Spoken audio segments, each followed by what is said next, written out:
নমস্কার, আমি স্বরূপ কুমার সরকার, মধুরকুল হাই স্কুলের ইংরাজি শিক্ষক, বাড়ি করিমপুরে। তো বর্তমানে আমি এখন 9:30 বাজে, রাত্রি 9:30। আমি আছি বারাসাতে অদ্বিতীয় বন্দ্যোপাধ্যায়ের বাড়িতে আর কি, যদি ওর নামের একটু বিতর্ক হয়েছে আর কি। তো নামটা হচ্ছে, তুমি নামটা বলো আর কি, তোমার কি নাম? আমার নাম অদ্বিতীয় বন্দ্যোপাধ্যায়। অদ্বিতীয় বন্দ্যোপাধ্যায়। তো মেনলি এই ইন্টারভিউটা আমি নিতে খুবই আগ্রহী ছিলাম, কারণ অদ্বিতীয় দুটো মিশনে পড়েছে আর কি। ওর 5 থেকে 10 রহড়া রামকৃষ্ণ মিশন এবং ক্লাস 11 এবং 12 নরেন্দ্রপুর রামকৃষ্ণ। সেজন্য আমার খুব ইন্টারেস্ট ছিল ওর, মানে দুটো মিশনে। আমরা মেনলি অদ্বিতীয়র কাছে আমরা মিশনের অভিজ্ঞতা জানবো, সে ডিসিপ্লিন কেমন আর কি, তার সঙ্গে সঙ্গে ওর রেজাল্টও জানবো। মেনলি ফোকাস করবো মিশনের পরিবেশটা কেমন আর কি, বা ওর প্রিপারেশন, মিশনের প্রিপারেশনটা টোটাল মিশন সম্পর্কে জানবো। কারণ দর্শকরা এটাই জানতে যাচ্ছে বেশি, মিশনের পরিবেশ, পড়াশোনা, তার সঙ্গে যারা আউটসাইডার ছিল আর কি, মিশনের বাইরে যারা ছিল তাদের সঙ্গে কতটা ডিফারেন্স, সেটাই মেনলি জানবো, যেহেতু দুটো মিশনের অভিজ্ঞতা আছে, যথেষ্ট অভিজ্ঞতা আর কি। এবং তুমি মনে হয় ক্লাস 1, 2, 3, 4 অন্য জায়গায় পড়েছো মিশনে নাকি? না, আমি ক্লাস 1 to 4 সাইপাল প্রাইমারি স্কুলে পড়েছি, বসিরহাটে। তারপরে তুমি রহড়ায় গেছিলে। তো রহড়ায় তুমি 5 এ অ্যাডমিশন টেস্ট ওখানে হয়? হ্যাঁ, অ্যাডমিশন টেস্ট হয়। তো সেই অ্যাডমিশন দেওয়ার পর তুমি রহড়ায় গেছিলে? রহড়া ভর্তি। আচ্ছা, সেই রহড়া মিশন বয়েজ হোম বলে যেটা আর কি। হ্যাঁ, রহড়া। তো সেখানে তুমি কি আবাসিক হিসেবে ছিলে? হ্যাঁ, আবাসিক হোস্টেলেই পড়াশোনা করেছি। তো তুমি যখন, তোমার বাড়ি হচ্ছে তাহলে বারাসাতে, তো সেইখান থেকে তুমি যখন 5 এ গেলে আর কি, তো তখন তো প্রথম একটু মানিয়ে নিতে অসুবিধা হয়েছে নাকি? হ্যাঁ, প্রথম তো একটু মন খারাপ হয়, কারণ বাবা মার থেকে এতটা দূরে থাকা, তারপরে এতদিন বাড়িতে থাকার অভিজ্ঞতা, তারপরে কিন্তু আস্তে আস্তে বন্ধুদের, শিক্ষকদের সাহায্য, বন্ধুদের সাহচর্য সব মিলে মোটামুটি মানিয়ে নিতে। তো ওইখানে যে তুমি ধর 5 হতো, আবাসিক কতজন থাকতে পারে রহড়াতে? আবাসিক হোস্টেলটাতে 24 জন থাকতে পারে একটা ব্যাচে। আর আশ্রমেও বেশ কয়েকজন স্টুডেন্ট থাকে আর কি। কিন্তু ক্লাসে স্টুডেন্ট সংখ্যা বেশি, যারা ডে বোর্ডিং যারা থাকে। হ্যাঁ, ডে বোর্ডিং আছে, ডে স্কলার যারা আছে, তারা মোটামুটি একটা ক্লাসে কতজন স্টুডেন্ট তোমার পড়ে? একটা সেকশনে 44 জন করে, মোটামুটি 4টে থেকে 5টা সেকশন থাকে আর কি পার ক্লাস। 10 পর্যন্ত যায়, একদম 10 পর্যন্ত যায়। তারপরে তোমার মাধ্যমিক রেজাল্ট তোমার কেমন হয়েছিল? মাধ্যমিকে আমি টোটাল পেয়েছিলাম 677, প্রায় 96 পয়েন্ট সামথিং, এরকম বেশ ভালো নাম্বার ছিল। হ্যাঁ, তো তুমি ওই রহড়ার মধ্যে কি ভালো করেছিলে না তোমার থেকে বেশি পেয়েছিল সেই ব্যাচ? না, আমার থেকে বেশি পেয়েছিল, আমি রহড়াতে থার্ড হয়েছিলাম। হ্যাঁ। তো এবার উচ্চ মাধ্যমিকে তারপরে তুমি 11 এ তুমি নরেন্দ্রপুরে ভর্তি হলে, তো ওখানে কি অ্যাডমিশন টেস্ট হয়েছিল? ওখানে অ্যাডমিশন টেস্ট হয়েছিল, আমার যেহেতু আর্টস স্ট্রিম ছিল, আমাদের অ্যাডমিশন টেস্টটা রেজাল্টের পরে হয়েছিল। এটা একটু জানবো আমি, মানে নরেন্দ্রপুরে কি স্ট্রিমে পড়ানো হয় আর কি, মানে নরেন্দ্রপুরে কটা মিডিয়াম আছে? হ্যাঁ, নরেন্দ্রপুরে এখন 11-12 এর ক্ষেত্রে 3টে স্ট্রিম রয়েছে। একটা হচ্ছে সায়েন্স স্ট্রিম, যেখানে মূলত পিওর সায়েন্স, হ্যাঁ, পিওর সায়েন্স এবং বায়োলজি নেওয়া যেতে পারে, কিংবা বায়োলজির জায়গায় স্ট্যাটিস্টিক্স নেওয়া যেতে পারে। যারা ইঞ্জিনিয়ারিং পড়বে তারা স্ট্যাটিস্টিক্স নেওয়াটা প্রেফার করে, আর না হলে বায়োলজি মেডিকেল চলে। আরেকটি স্ট্রিমে পড়ানো হয় যেটা হচ্ছে ইকোস্ট্যাট স্ট্রিম, যেটা সেকেন্ড হয়েছে সমুদ্র। তো ওখানে ইকোনমিক্স, স্ট্যাটিস্টিক্স, ম্যাথ আর কম্পিউটার সায়েন্স, এই 4টে সাবজেক্ট থাকে। এবং কম্পিউটার সায়েন্সের জায়গায় আমাদের সময় পলিটিক্যাল সায়েন্স অপশনাল ছিল, যদি কেউ নিতে চায় নিতে পারে। এবং আরেকটা আছে আর্টস স্ট্রিম, যেটা আমার ছিল। তোমার কি সাবজেক্ট ছিল? আমার সাবজেক্ট ছিল বাংলা, ইংরেজি যেগুলো কমন থাকে, জিওগ্রাফি, পলিটিক্যাল সায়েন্স, আর ইকোনমিক্স আর ম্যাথমেটিক্স। তো এবার এই 3টে স্ট্রিমের অ্যাডমিশন টেস্ট যদি তুমি বলো, কেমন অ্যাডমিশন টেস্ট? অ্যাডমিশন টেস্ট হয় বলতে, সায়েন্সের অ্যাডমিশন টেস্ট বা আর্টসের অ্যাডমিশন টেস্ট, ইকোস্ট্যাটের অ্যাডমিশন টেস্ট, প্রত্যেকটারই নোটিশ আমাদের স্কুলের ওয়েবসাইট সেখানে দিয়ে দেওয়া হয়। এবার একটা নির্দিষ্ট ডেট জানানো হয়। সেটা এইচএস পরীক্ষা, এই মাধ্যমিক পরীক্ষার পরই তো দেয় নাকি? মাধ্যমিক পরীক্ষার রেজাল্ট বেরোনোর পর? মাধ্যমিক না, সবসময় রেজাল্ট বেরোনোর পরে নয়, মাধ্যমিক পরীক্ষা হওয়ার পরে এই নোটিশটা দেওয়া হয়। এবং সায়েন্সের অ্যাডমিশন টেস্টটা সেটা একটু আগে হয়। আর বাকি আর্টস এবং ইকোস্ট্যাটের অ্যাডমিশন টেস্টটা সাধারণত রেজাল্ট বেরোনোর পরেই হয়ে থাকে। তো তার জন্য কি তোমার আলাদা কোনো বাড়তি প্রিপারেশন ছিল? হ্যাঁ, বাড়তি প্রিপারেশন বলতে, আমাদের যেহেতু আর্টসের সিলেবাসের ক্ষেত্রে সেটা আমাদের ক্লাস 10-এর বিষয়গুলোর উপরে জোর দেওয়া হয়, সেই জন্য বাড়তি প্রিপারেশনের প্রয়োজন পড়েনি। তবে কিছু চ্যাপ্টার ছিল যেগুলো সেই সময় আমাদের যেহেতু রিডিউস সিলেবাস ছিল, সব চ্যাপ্টার সেখানে অন্তর্গত ছিল না, সেইগুলোকে আরেকটু এমফাসিস দিয়ে পড়তে হয়েছে। তো এবার সিট কতগুলো আছে বিভিন্ন স্ট্রিমে? বিভিন্ন স্ট্রিমে সিট বলতে, ইঞ্জিনিয়ারিং, মেডিকেল, যে মানে সায়েন্স স্ট্রিম, সেখানে প্রায় 90-95 জন মতো আছে। আর ইকোস্ট্যাটের স্ট্রিমে প্রায় 15 থেকে 20 জন, এবং আর্টসের এবং 15 থেকে 20 জন। মাত্র 15-20 জন? হ্যাঁ, যেহেতু আমাদের এই আর্টস এবং ইকোস্ট্যাট স্ট্রিমটা এটা খুবই মানে সদ্য আর কি ইন্ট্রোডিউস হয়েছে নরেন্দ্রপুরে। মোটামুটি আমাদের ব্যাচটা নিলে আমরা বোধহয় 3য় ব্যাচ, একদম সদ্য হয়েছে, সেজন্য স্টুডেন্ট সংখ্যা কম। হ্যাঁ, একটু কম। তাহলে তো কম্পিটিশনটা বেশ টাফ। এবং আমাদের যেহেতু নরেন্দ্রপুর রামকৃষ্ণ মিশন থেকে প্রত্যেক বছরই ইকোস্ট্যাট এবং আর্টস স্ট্রিম থেকে খুবই ভালো রেজাল্ট এবং মেধা তালিকায় প্রত্যেক বছর স্থান লাভ করে, সেই জন্য প্রতিযোগিতা একটু কঠিন থাকে। আচ্ছা, প্রসঙ্গত বলে রাখি, অদ্বিতীয় কিন্তু মেধা তালিকায় রাজ্যে নবম এবং দক্ষিণ 54 জেলার যে লিস্ট আর কি সেখানে কিন্তু 3rd। তো আমি বলছি, তুমি নিশ্চয়ই জানো নরেন্দ্রপুরের এই যে মেধা তালিকা 1 থেকে 10 রাজ্যের মধ্যে কতজন আছে তোমাদের মোটামুটি? আমাদের টোটাল 6 জন আছে। 6 জন আছে উচ্চ মাধ্যমিকে। উচ্চ মাধ্যমিকে 6 জন আছে, মাধ্যমিকেও বেশি, মাধ্যমিকেও 6 জন আছে। তো তোমার এই রহড়ার সঙ্গে দুটোই আবাসিক ছিল আর কি। তুমি কোনো পার্থক্য বুঝতে পেরেছো নাকি? একই রকম মোটামুটি একই রকম, যে দুটো বিষয় সময় নিয়মানুবর্তিতা এগুলো মেনটেন করা, তার পাশাপাশি নিজের কাজ নিজে করা, যেগুলো খুব দরকার আমাদের জীবনে। পাশাপাশি পড়াশোনাটা তো থাকেই, কোচিং আছে এবং সবকিছুর ব্যবস্থা ঠিক মতো সময় মতো করা হয় দুটোতে। এবার যেটা মানে আবাসিক যারা পড়ে নরেন্দ্রপুর বা রহড়াতে, সেখানে কিন্তু আমার তো মনে হয় কোনো প্রাইভেট টিউশনের দরকার নেই, তাই না? প্রাইভেট টিউশনের সেরকম দরকার পড়ে না। এবং তোমরা কি, আমি বলছি বাইরে কি কেউ পড়ে, এটা মানে জানতে চাচ্ছি। বাইরে পড়ে বলতে, যেহেতু আমরা আবাসিক থাকি, আমাদের বাইরে বেরোনোর কোনো মানে অপশন থাকে না। এবং আমাদের নরেন্দ্রপুর এবং রহড়া দু জায়গাতেই আমাদের মিশনের মধ্যেই যদি আমাদের কোনো স্পেশাল ক্লাস লাগে, কোচিং ক্লাস লাগে, সেটা প্রোভাইড করা হয়। এটাই বলছি আর কি, মানে প্রয়োজন পড়ে না আর কি। এবং ক্লাস যথেষ্ট ভালো হয়, যথেষ্ট ভালো। শিক্ষকরা সবাই খুব ভালো এবং সাহায্য করে আর কি। তো এই যে তোমার একটা রুটিনটা যদি তুমি একটু বলো, কেমন রুটিনটা ছিল? রুটিন বলতে আমরা মোটামুটি সকালে আমরা 6টার সময় উঠতাম, উঠে 6:30 থেকে প্রার্থনা ছিল আমাদের, সকালের প্রার্থনা। তারপরে আমাদের সামান্য জল খাবার আমরা খেতাম। তারপরে মোটামুটি 7টা 7:30টার সময় পড়াশোনা করতে বসতাম।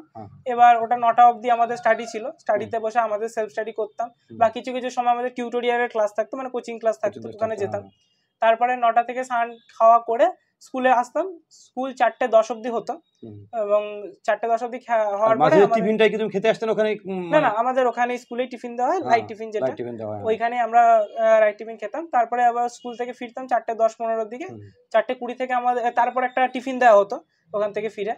তারপরে আমাদের 4:20 থেকে প্লে টাইম ছিল। ওইটা যেটা বলছি, আপনাদের তোমাদের স্বামী মানে হেডমাস্টার মানে স্বামী স্টেশনানন্দ, উনি বারবার বলতেন খেলাধুলা কিন্তু মাস্ট ছিল। খেলাধুলা মাস্ট, এটা তুমি একটু বলো। মানে এবং বলছে পরীক্ষার দিনও কিন্তু খেলতে গেছে। হ্যাঁ, আমি তো বেশিরভাগ উচ্চ মাধ্যমিকে বেশিরভাগ পরীক্ষার দিন খেলতে গেছি। মানে এটা খুব গুরুত্বপূর্ণ আর কি, যে খেলাধুলাটা কিন্তু ছিল মাস্ট। মানে এতটাই স্ট্রেস থাকে যে কোনো পরীক্ষার সময়, তো সেই খেলতে গেলে স্ট্রেসটা অনেকটাই কমে যায়। তো তোমাদের ওখানে কি রকম খেলাধুলা হতো আর কি? খেলাধুলা বলতে আমাদের নরেন্দ্রপুরে ফুটবল আছে, ভলিবল আছে, টেবিল টেনিস আছে, ক্যারাম আছে, ব্যাডমিন্টন আছে, সব রকমের ক্রিকেট আছে। হ্যাঁ, সব ঘন্টাখানেক খেলাধুলার ব্যবস্থা ছিল। হ্যাঁ, ঘন্টাখানেক তো ছিলই। তারপরে আবার ফিরে আসা আর কি। আবার ফিরে আসা এবং তারপরে সান্ধ্যকালীন প্রার্থনা হতো আমাদের। প্রার্থনা হওয়ার পরে আবার আমরা স্টাডি করতে বসতাম। স্টাডি মোটামুটি 9টায় শেষ হলে তারপরে খেয়ে তারপরে আবার আমাদের 11-12 যেহেতু আমাদের যে একটু উঁচু ক্লাস ছিল, সেই জন্য 11টা অবধি আরেকটা স্পেশাল স্টাডি থাকতো। সেই স্টাডিটা করে আমরা তারপরে ঘুমোতে চলে যেতাম। এবং কেউ যদি রাতটা একটু বেশিক্ষণ পড়তে চান তো স্টাডি রুম খোলা থাকতো। তবে মহারাজরা চেষ্টা করতেন যাতে একটু আমরা সময়টা মেনে চলি, কারণ সকালবেলা আবার উঠতে হতো, শরীর যাতে খারাপ না হয়, সেই জন্য একটু মেনে। তো যেটা মহারাজও বারবার বলছেন, হেডমাস্টার মশাই মহারাজ আর কি, তো তোমাদের মধ্যে একটা খুব সহযোগিতার ব্যাপার ছিল, শুনতে যাবে একে অপরকে হেল্প করা। তো এইটা তুমি একটু মানে বলো, তুমি কেমন একে অপরকে হেল্প করা বলতে বিষয়টা হচ্ছে যে ধরুন আমার অঙ্ক ছিল, এবার আমার বন্ধুদের যারা সায়েন্সে পড়ে তাদেরও তো সবার অঙ্ক, এবার আমি অঙ্কে একটু দুর্বল, তো আমি যখনই তাদের কাছে যেতাম সমস্ত রকমের সহযোগিতা, মানে এমনটা নয় যে আর্টসে পড়ে বলে দূরে সরিয়ে দিলাম, এরকমটা নয়। সবসময় আমরা সবাইকে সাহায্য করি। যেমন কারো যদি বাংলা অসুবিধা হয় বা ইংলিশ অসুবিধা, সে আমার কাছে এলো। এবং আর্টস স্ট্রিমের মধ্যে যার যে সাবজেক্টের সমস্যা, যে সাবজেক্টটাতে ভালো, আমরা চেষ্টা করতাম সবাই মিলে গ্রুপ স্টাডি করার, প্রত্যেকটা টেস্ট পেপার সলভ করা। তাতে কি হতো, সময়টাও বাঁচতো এবং পড়াশোনাটাও অনেক বেশি আমার মনে হয় ভালো হয়, মজবুত হয় ব্যাপারটা। এবং আমরা যেহেতু আবাসিক বিদ্যালয়ে থাকি, একে অপরের সাথে সবসময় থাকি, তাই জন্য বন্ধুত্বের বন্ধনটা আরো দৃঢ় ছিল। হ্যাঁ, আমি একটা জিনিস মিস করলাম, আমি বলছি যে ধরো যখন অ্যাডমিশন শেষে 11 দেবে আর কি, তখন ওই যে ফর্ম কি সবাইকে দেবে না, তার কোনো মাপকাঠি আছে? না, আর্টস এর ক্ষেত্রে আমি বলতে পারি, সায়েন্সেরটা আমি বলতে পারছি না, কিন্তু আর্টস এর ক্ষেত্রে ফর্ম সবাইকেই দেওয়া হবে। তারপরে তুমি ওই পরীক্ষা দেওয়ার পর 20টা সিট যে পাবে আর কি, তার মধ্যে কেউ জেনারেল এসএসটি ভাগ আছে নাকি? না, না, আমাদের ওরকম কিছু ভাগ নেই সেরকম। যে যারা তারা এরকম পাবে আর কি। তো তোমার এখানে 5-এও তো নরেন্দ্রপুর অ্যাডমিশন টেস্ট হয়, তারা সেখানেও, এখানে তুমি নিশ্চয়ই জানো কতজন স্টুডেন্ট মোটামুটি অ্যাডমিশন নেয়? 5 প্রচুর স্টুডেন্ট, মানে সংখ্যাটা বেশ 700-800-র উপরে, মানে একটা ক্লাসে শুধু 5 এর ভর্তির জন্য। হ্যাঁ, বেশ অনেক স্টুডেন্ট, অনেক স্টুডেন্ট। তো তাদের সেকশন হিসেবে ভাগ থাকে, তাদের জন্য একটা আলাদা জায়গা আছে, জুনিয়র সেকশন বলে, মানে আমাদের স্যার সিনিয়র সেকশন, আর ওদের এই টোটাল কি একই ক্যাম্পাসের মধ্যেই আর কি? হ্যাঁ, নরেন্দ্রপুর ক্যাম্পাসটা অ্যাকচুয়ালি অনেকটা বড়, তার মধ্যে ভাগ করা আছে, কলেজ আছে, তার মধ্যে জুনিয়র কলেজ তো ওখানে আছে, এটা এখন ইউনিভার্সিটি হয়ে গেছে। হ্যাঁ। তো তোমার পরবর্তীকালে কি ইচ্ছা আছে, কি নিয়ে পড়ার ইচ্ছা আছে? ইকোনমিক্স নিয়ে। ওখানেই পড়বে নাকি? হ্যাঁ, ওখানেও পড়তে হবে, এখন দেখি কোন কলেজে আমি সুযোগ পাই। হ্যাঁ, আচ্ছা। তো কলেজে ওখানে সাবজেক্ট নিশ্চয় আছে, ইকোনমিক্স আছে? হ্যাঁ, ইকোনমিক্স আছে। তো এবার ইকোনমিক্স তো খুব কঠিন সাবজেক্ট আর কি, বা স্ট্যাটিস্টিক্স আর কি। তো এই সাবজেক্ট মানে ইকোস্ট্যাটটা খুব জনপ্রিয় হলো আর কি। তো তার পিছনে কি নম্বর না তার মানে আধুনিক ট্রেন্ড অনুযায়ী তোমার কি মনে হচ্ছে আর কি? দেখুন, ব্যাপারটা হচ্ছে স্ট্যাটিস্টিক যে বিষয়টা, বিশেষ করে ওটার কথা যদি বলি, বিষয়টা ওয়েস্ট বেঙ্গলের খুব কম স্কুলে পড়ানো হয়, এবং নরেন্দ্রপুর এটা ইন্ট্রোডিউস করেছে। তার ফলে যেটা হচ্ছে, আমাদের জেনারেশন এখন যদি আমরা ট্রেন্ড দেখি, তাহলে কিন্তু ইকোনমিক্স বা স্ট্যাটিস্টিক্স এই বিষয়গুলো এখন অনেক বেশি চাকরির সুযোগ বলুন বা যে কোনো কিছু এখন অনেক বেশি। সুতরাং এই ইকোস্ট্যাট ম্যাথ যে কম্বিনেশনটা, নাম্বার তো একটা আছে, তবে নাম্বারের জন্য কেউই সেরকম ভাবে আমরা প্রিপারেশন, আমরা ভালো পড়াশোনার জন্য প্রিপারেশন নিই, এবার নাম্বার হলে সেটা ভালো। এবার আমাদের চেষ্টাটা থাকে যেটা, বা যারা ইকোস্ট্যাট স্ট্রিমে থাকে তাদের চেষ্টা থাকে যাতে ভবিষ্যতে আইএসআই বা কোনো ভালো প্রতিষ্ঠান, নরেন্দ্রপুরও স্টেটের ক্ষেত্রে খুবই জনপ্রিয়, তো সেই প্রতিষ্ঠানের সুযোগ পায় এবং একটা ভালো ভবিষ্যৎ যাতে গড়া যায় তার জন্য এগিয়ে যাওয়া। আচ্ছা, আর তোমাদের ওখানে যে প্রেয়ার বা মেডিটেশন, এইগুলো কি তোমাদের পড়ার ক্ষেত্রে একটা হেল্প? হ্যাঁ, অবশ্যই অবশ্যই। সারাদিন বিভিন্ন চিন্তা থাকে, এবং পড়াশোনার সময় যদি আমরা মনটাকে একাগ্র না করতে পারি তাহলে তো পড়াশোনা ঠিক হয় না। তো মেডিটেশন বা প্রার্থনা গৃহ, সেখানে গিয়ে আমরা মোটামুটি চেষ্টা করি কনসেন্ট্রেট করার, মনোযোগ দিয়ে একটা একমুখী করা নিজের মনটাকে, তারপরে পড়াশোনা, যেহেতু তারপরেই পড়াশোনার সময়টা থাকে, সুতরাং পড়াশোনায় মন বসাতে সুবিধা হয় আর কি। ওইটাই বলছে। আর সব থেকে এটা মানে হেডমাস্টার মহারাজ বলছিলেন আর কি, যে মোবাইলের কোনো ওখানে ব্যাপার ছিল না, একেবারে মোবাইলের মানে মোবাইলটা একেবারেই অ্যালাউ করা হতো না। এবং যদি কারোর, যেহেতু সায়েন্স স্ট্রিমে বিশেষ করে, আর্টস স্ট্রিমে ইকোস্ট্যাট স্ট্রিমে হয়, কিন্তু সায়েন্স স্ট্রিমে যেহেতু বিশেষ করে বিভিন্ন অনলাইন সেমিনার বলুন বা ভিডিও বলুন দেখার প্রয়োজন হয়, বা বিভিন্ন ক্লাসের দরকার হয়, তো সেইগুলোর জন্য ল্যাপটপ ওখানে রাখা যেত এবং ডেস্কটপেরও ব্যবস্থা ছিল, কিন্তু একটা নির্দিষ্ট সময় মেনে অবশ্য অনুমতি নিয়ে সেগুলো ব্যবহার করা যেত। হ্যাঁ, তো এই যে ডিসিপ্লিন লাইফ, দুটো মিশনে ছিলে আর কি, তো তোমার নিশ্চয়ই একটা জীবনে একটা বড় বাড়তি পাওনা, না? প্রোফাইলে, তোমার প্রোফাইল হবে, দেখবে রহড়াতে তুমি পড়লে, এখন একটা অভিজ্ঞতা হলো, এটা একই মিশনে সেই মানে মূল যে থিম ভাবনা মনে হয় একই। আমি নিজেও আমি একটু অভিজ্ঞতা, আমি সারগাছি রামকৃষ্ণ মিশনে ছিলাম 1 বছর ডিএড করতে গিয়ে। তো বেসিক যে মিশনের যে থিম, ডিসিপ্লিন, প্রেয়ার করা, এটা সব জায়গাতে একই। তো সেটাই তো তোমার জীবনে কতটা তোমার প্রভাব পড়েছে আর কি, এটাই বলছে আর কি। জীবনে প্রভাব পড়েছে বলতে, দেখুন, আমরা যখন বাইরে কোথাও, বা আমি যখন ছুটিতে বাড়ি আসি, তখন তো অতটা রেস্ট্রিকশন হয় না, তখন মোবাইল ফোন থাকে বা কোথাও ঘুরতে যাওয়া, এবং সব থেকে বড় কথা খাবারেরও একটা ব্যাপার থাকে, কারণ আমাদের ওখানে যেহেতু খাবারটা একটা নির্দিষ্ট সময় মেনে, একটা নির্দিষ্ট পরিমাণে, একটা সঠিক ভালো স্বাস্থ্যকর ডায়েট মেনে খাবারটা দেওয়া হয়, সেজন্য শরীর খারাপ, খাবারের মান ভালো থাকে না? আমি মিশনে ওখানে খুব ভালো, খাবারটা খুব ভালো থাকে। এটাই অনেকে ধারণা দেবে হোস্টেলে গেলে খাবারের মানটা, সেটা কিন্তু মিশনে কিন্তু এটা মানে বলতে হবে খাবারের গুণগত মান খুব ভালো। যদি আপনারা মনে করেন মিশনে দেবেন বাচ্চাকে, খাবারের দিকে নিশ্চয় থাকতে পারেন। কি ঠিক বলছি কিনা? ও দুটো মিশনে ছিল, দুটো রকম অভিজ্ঞতা আছে, দুটো মিশনে খাবার, এটাই আমি বলতে চাইছি, মিশনের খাবারের কিন্তু কোয়ালিটি বেশ ভালো থাকে আর সমস্যা থাকে না।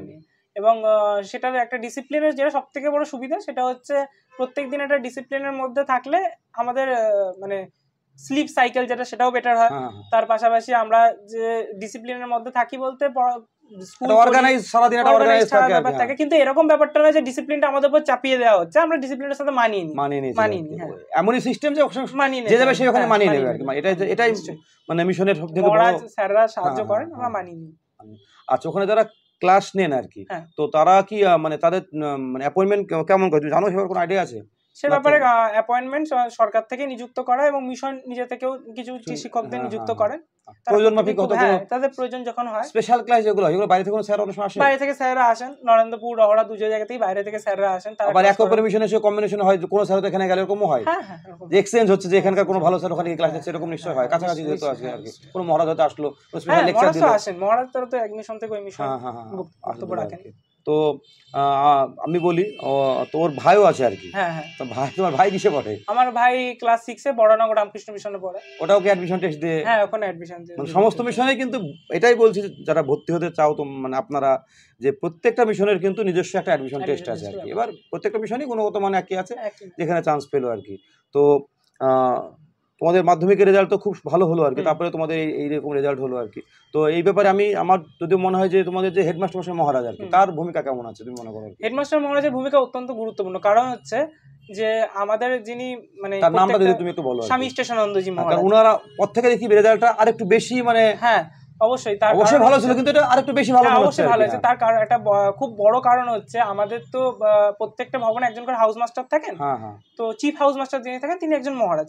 তো আমাদের 11-12 এর ভবনে চিফ হাউস মাস্টার কিন্তু আমাদের হেডমাস্টার মহারাজ, এবং উনি প্রত্যেকটা ছাত্রের রেজাল্টের উপর, প্রত্যেকটা বিষয়ের উপর, খুঁটিনাটির উপর নজর রাখেন। এবং যখনই, এবং সব থেকে বড় কথা আমাদের কাছে অনুপ্রেরণাদায়ক, কারণ প্রত্যেকটা সময় উনি আমাদেরকে সাপোর্ট করেন যে না হবে, মানে কোনো একটা পরীক্ষাতে খারাপ নম্বর হলে ভেঙে পড়ো না, হবে, ভালো রেজাল্ট হবে। এবং শুধু পড়াশোনা নয়, যে কোনো রকমের সাংস্কৃতিক অনুষ্ঠান হোক, খেলাধুলা হোক, প্রত্যেকটা ব্যাপারে উৎসাহ দেন। ওখানে কালচারাল অনুষ্ঠান খুব বিতর্ক, আবৃত্তি, বিভিন্ন গানের অনুষ্ঠান, প্রতিযোগিতা, সব নাটক, এই যে যেটাকে বলছে না, যেটা একটা সর্বাঙ্গীন শিক্ষা যেটাকে বলছে, ওটা কিন্তু ওখানে একটা অবশ্যই একটা অলরাউন্ড পারফরম্যান্স, এটাই বলছি, একটা বলে না যে হোলিস্টিক এডুকেশন, টোটাল সম্পূর্ণ একটা সমস্ত বিকাশ, যেটা আমি ইন্টারভিউ শুনছিলাম আর কি, এটা সমস্ত বিকাশ, সেটা কিন্তু ওখানে একটা মিশনে এটা আর কি, সেটা তুমি ফিল করেছো না?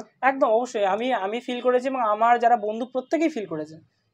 এবার তোমরা বিভিন্ন ব্যাকগ্রাউন্ড থেকে ওখানে গেছো? বিভিন্ন ব্যাকগ্রাউন্ড থেকে গেছি, বিভিন্ন জেলা থেকে গেছি, এমনকি বাইরের রাজ্য থেকেও স্টুডেন্টরা আসে এবং সমস্ত সংস্কৃতির মিলমিশের জন্যই বোধহয় আমাদের মিশনে বন্ধুত্বের এতটা দৃঢ়, বা আমরা বিভিন্ন কালচারের সাথে পরিচিত হই।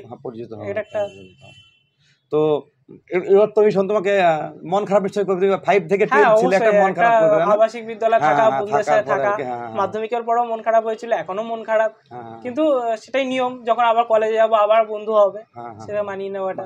তবে আমাদের বন্ধুত্বরা থাকে, হোয়াটসঅ্যাপে হোক বা মাঝে মাঝে দেখা করে হোক, হয়তো এখন অতটা দেখা করা সম্ভব হয় না, যোগাযোগ রাখা সম্ভব হয় না, বিভিন্ন জন বিভিন্ন রকম পরীক্ষার জন্য ব্যস্ত, তাও চেষ্টা করা হয় যাতে বছরে একবার দেখা করা যায়। বাবা মা কি করেন? আমার বাবা বিডি অফিসে আছেন, বিডি অফিসে কাজ করেন, আর মা হচ্ছেন নার্সিং স্টাফ। তাহলে তোমাকে তো এই মানে বাবা বলছেন যে এই জন্যই হোস্টেলে দিলে সুবিধা হয়েছে আর কি। হ্যাঁ, কারণ বাবা মা কেউ বাড়িতে থাকতেন না, এবার আমার পক্ষে একটু সমস্যা হতো বিভিন্ন জায়গায় কোচিং এ যাওয়া, তো যার জন্য হোস্টেলটা যাতে খুবই সুবিধা হয়েছে। তো 5 এর অ্যাডমিশন টেস্ট আমি একটু জানতে চাচ্ছি, অনেকে এরকম জানতে আগ্রহী, আমার নিজের ছেলের জন্য জানতে আগ্রহী, যে এই 3টে মিশনের আলাদা অ্যাডমিশন টেস্ট হয়, মানে রহড়ার আলাদা, নন্দীপুর আলাদা, বড়নগর আলাদা আর কি। এইগুলো কেমন, খুব কি কঠিন হয় না কিরকম হয়, তোমার আইডিয়া আছে? তোমার তুমি তো নিচে দিয়েছিলে, 5 এ দিয়েছিলে? হ্যাঁ, 5 এ দিয়েছি বলতে দেখুন, প্রত্যেকটা অ্যাডমিশন টেস্টে যেহেতু অনেক ছেলে থাকে, স্ট্যান্ডার্ডটাকে একটু হাই করা হয়, যাতে যারা একদম যোগ্য তারাই চান্স পায় সেখানে। এবং কোশ্চেনের মান কিন্তু যথেষ্ট ভালোই হয় আর কি, এবং কিছু কিছু ক্ষেত্রে কোশ্চেন একটু হয়তো কঠিন হয়, তবে যে কোনো ছাত্র যদি সে ঠিকভাবে প্রিপারেশন নেয়, ঠিকভাবে পড়াশোনা করে, একটা নির্দিষ্ট নিয়ম, একটা গতি মেনে পড়াশোনা করে, তাহলে তার অবশ্যই। তো তোমাদের আর্টসের এবং ইকোস্টেটের অনেক সিট কিন্তু কম, যারা অনেকে ধরো ভর্তি হতে চায়, সিট আশা করি বাড়তে পারে আর কি। এখন আমাদের পরের ব্যাচ থেকে সিট কিন্তু অনেকটাই বেড়েছে, আমাদের ব্যাচে কম ছিল, তার এখন যে ব্যাচগুলো আসছে পরপর, প্রত্যেকটা ব্যাচে কিন্তু সিটের সংখ্যা অনেক বেড়েছে, 40-50 হতে পারে, হয়ে যাবে, সেটাই তোমাকে আস্তে আস্তে বাড়ছে আর কি। আর তোমার হচ্ছে যে এই যে তোমার ওভারঅল যে মিশনের যে লাইফটা ছিল আর কি, তো তোমাদের কোনো বিনোদনের কোনো ছিল, সপ্তাহে কোনো মুভি দেখা? বিনোদনের বলতে আমাদের সিনেমা দেখার ব্যবস্থা ছিল, বা আমাদের একটা সেন্ট্রাল লাইব্রেরি আছে, যার যখন একটু মনে হলো যে একটু রিক্রিয়েশন দরকার, তখন সে গিয়ে সেখান থেকে গল্পের বই পড়লো বা অন্য কোনো ধরনের বই পড়লো, নন ফিকশন বই পড়লো, সেটা করতে পারে। এবং যথেষ্ট সমৃদ্ধ লাইব্রেরি, বিভিন্ন রকমের বই সেখানে রয়েছে। এবং তাছাড়াও বিভিন্ন সময় যে ক্রিকেট বা ফুটবল খেলা, বিশ্বকাপ হতো, সেই খেলাগুলো কিন্তু আমাদের দেখানো হতো। আর তোমরা আরেকটা জিনিস খুব পেয়েছো, যারা বড় বড় খুব ফেমাস মহারাজ যারা, যেমন সর্বপ্রিয়ানন্দ, এদের তোমরা স্পিচ শোনার সুযোগ অবশ্যই স্পিচ শোনার সুযোগ পেয়েছি, এবং তারা এখানে এসেছেন, আমরা তাদের সাথে কথা বলেছি, সামনাসামনি কথা বলার সুযোগ পেয়েছি। এবং অনেক ভালো ভালো বক্তা যারা মিশনের প্রাক্তনী বা হয়তো কোনো একটা বড় জায়গায় প্রতিষ্ঠিত আছেন, তারাও প্রত্যেকে এসেছেন, তাদেরও আমরা দেখেছি, কথা বলেছি, আমরা সমৃদ্ধ হয়েছি। এটা একটা বড় পাওনা, তাই না? অনেকে তো অনেক বড় জায়গায় গেছে আর কি, তারা সেখানে মিশনে কোন অনুষ্ঠানে এসেছে তাদের কাছে। হ্যাঁ, অবশ্যই, তাহলে তো এসেছেন। তো এইটাই আমি তো এইটাই খুব আগ্রহী ছিলাম, ওদের সঙ্গে কথা বলবো, মিশনের ব্যাপারগুলো জানবো আর কি। তো তোমার এরপরে তুমি ইকোনমিক্স, আর ওখানে যে ইকোস্টার যে সাবজেক্টটা হলো আর কি, গতবার যিনি যে প্রথম হয়েছিল সে কিন্তু ইকোস্টারেরই ছিল, ওটা হয়েছিল। তো এইবার এই যে এই ছেলেগুলো তো টপার, এই দাদারা তোমাকে কেমন হেল্প করতো? দাদারা হেল্প করেছেন বলতে, দাদাদের প্রত্যেকের কাছে, এবং যারা আগের বছর কলা বিভাগে ছিলেন আর কি, তারাও প্রত্যেকে, আমি যখনই ফোন করেছি বা কোনো সাহায্য চেয়েছি, সাথে সাথে কোনো দিন না বলেননি। এটা কিন্তু একটা বাড়তি পাওয়া। হ্যাঁ, অবশ্যই। তুমি 11 বছর 12 দাদারা হেল্প করছে, এবং গাইডেন্সের একটা ব্যাপার তো থাকে, কারণ আমাদের 11 আর 12 এর ভবন দুটো পাশাপাশি আর কি। সুতরাং প্রত্যেক সময় যখনই দাদাদের কাছে দরকার পড়েছে, এমনকি শুধু আর্টস ইকোস্টেট বলে না, ইঞ্জিনিয়ারিং, মেডিকেল, যাদের কাছেই দরকার পড়েছে বলেছি। ওখানে কি মেডিকেলের কোচিং এর ব্যবস্থা আছে? মেডিকেলের কোচিং এর ব্যবস্থা আছে, ইঞ্জিনিয়ারিং এর কোচিং এর ব্যবস্থা আছে, 11-12 এর সঙ্গে সাথে হচ্ছে একসাথে। আর দুটো মিডিয়াম যে হচ্ছে, সেটা কি ছাত্র আলাদা না কি রকম ক্লাস হয়? মিডিয়াম ইংলিশ একই রকম ক্লাস হয় বলতে, যেহেতু সায়েন্সের স্ট্রিমটা পুরোটাই ইংলিশ মিডিয়াম, এবং ইকোস্ট্যাটের স্ট্রিমটা পুরোটাই ইংলিশ মিডিয়াম, আর আর্টসের স্ট্রিমটা বাংলা এবং ইংলিশ যে কোনোটা একটা অপ্ট করা যেতে পারে, কোনো অসুবিধা নেই। এবং আর্টসের ক্ষেত্রে দুটো মিডিয়ামেই ক্লাস হয় এবং স্যাররা চেষ্টা করেন যে দুটো মিডিয়ামেই নোটস দেওয়ার, এবং পাশাপাশি স্যাররা চেষ্টা করেন দুটো মিডিয়ামেই দুটো ভাষাতেই ল্যাঙ্গুয়েজেই যাতে পড়ানো যায়। একটা স্পিচ হয়তো তিনি দুবার বললেন, দুটো ল্যাঙ্গুয়েজেই বললেন, দু রকমই বলতেন আর কি, এতে সুবিধা হয়। টেস্টের পর যে আমাদের নরমাল স্কুলে যখন ক্লাসটা অফ হয়ে যায়, ওখানে কি রকম টেস্ট? আমাদের স্পেশাল ক্লাস হয়, স্পেশাল ক্লাস হয়, টেস্ট পেপার সলভ করা বা অন্য রকমের পড়াশোনা। তোমরা ওখানেই ছিলে তাই তো? টেস্টের আমরা ওখানেই ছিলাম। তো এটাই তো, আমরা একদম রাত্রি হয়ে যাচ্ছে আর কি। তো অদ্বিতীয়র সঙ্গে কথা বলে সত্যি খুব ভালো লাগলো, আমরাও আপনার নিশ্চয়ই অনেক জানতে পারলেন মিশন সম্পর্কে আর কি। তো ইকোনমিক্স নিয়ে পড়বে, ইকোনমিক্স এবং স্ট্যাটিস্টিক্স দুটোই কিন্তু প্রচুর স্কোপ আছে, মানে যারা খোঁজ খবর রাখে তারা। তো তুমি আশা করি আরও জীবনে তুমি এগিয়ে যাবে, এবং আমার মনে হয় সেই জীবনে তোমার এই যে দুটো মিশনের যে অভিজ্ঞতা, সেটা তোমার একদম জীবনের ক্ষেত্রে প্রতি পদে কাজে লাগবে আর কি, আমার তাই বিশ্বাস আর কি। আমাদের নিজেদেরও ইচ্ছা ছিল, তো আমার একটা বছর শখ পূরণ হয়েছে আর কি। তো আপনারা যারা আগ্রহী থাকবেন মিশনে দিতে আর কি, নিশ্চিন্তে মিশনে যদি ভর্তি হয়, যে কোনো 5-এ ভর্তি হতে পারে, ক্লাস 11-এ ভর্তি হতে পারে, তাহলে কিন্তু রেজাল্ট ডেফিনেটলি ভালো হবে এবং একটা পূর্ণাঙ্গ মানুষ হবে। মানে বিকাশ, যে সম্পূর্ণ যে বিকাশগুলো হয় না মানুষের, সামাজিক বিকাশ, বৌদ্ধিক বিকাশ, সর্ব মানে এটা বিকাশ হবে আর কি, এটা আর কি। আর লাস্ট কথা, তুমি একটু যারা পড়ুয়া আর কি, যারা মাধ্যমিক উচ্চ মাধ্যমিক, তাদের যদি কিছু টিপস দাও দিয়ে আমি শেষ করে দেবো। মাধ্যমিকে পড়ুয়া বলতে আমি বলবো যে মাধ্যমিক বা উচ্চ মাধ্যমিক যে কোনো পরীক্ষাতেই মেধা তালিকায় স্থান পেতে হবে, বা মেধা তালিকায় স্থান পেলে খুবই ভালো কথা, বা ভালো রেজাল্টের জন্য পড়লেই ভালো। মানে কোনো একটা লক্ষ্য যে আমাকে এই নাম্বারটা পেতেই হবে বা মেধা তালিকায় স্থান করতেই হবে, এরকমটা ব্যাপার না। চেষ্টা করতে হবে ভালোভাবে পড়াশোনা করার, এবং তাহলে সাফল্য আসবে। টেক্সট বুকগুলো খুঁটিয়ে খুঁটিয়ে পড়তে হবে, টেস্ট পেপার সলভ করতে হবে, এবং শিক্ষকরা যা পড়াবেন সেইগুলো একটু মন দিয়ে শুনতে হবে। তোমার নাম্বারটা যদি একটু বলো, উচ্চ মাধ্যমিক কোন সাবজেক্টে কত পেয়েছো আর কি, জানা হয়নি মনে হচ্ছে। হ্যাঁ, আমি উচ্চ মাধ্যমিকে বাংলায় 91 পেয়েছি, এবং ইংলিশে 98, ম্যাথামেটিক্সে 97, অল সায়েন্সে 96, ইকোনমিক্সে 99 এবং জিওগ্রাফিতে 98 পেয়েছি। 98। তো পল সায়েন্স তুমি কেন নিয়েছিলে, মানে পরবর্তীকালে হেল্প করবে? পল সায়েন্সে আমার যেহেতু ইউপিএসসি নিয়ে পরবর্তীকালে ইচ্ছা, সেই জন্য আমি পল সায়েন্সটাকে নিয়েছিলাম। হ্যাঁ, ইকোনমিক্স নিয়ে পরে ইউপিএসসি কম্বিনেশন খুব ভালো কম্বিনেশন হবে আর কি, এটা ভাবনা মাথায় ছিল। হ্যাঁ, সে ভাবনা ছিল যখন 11-এ ভর্তি হয়েছি তখন ছিল।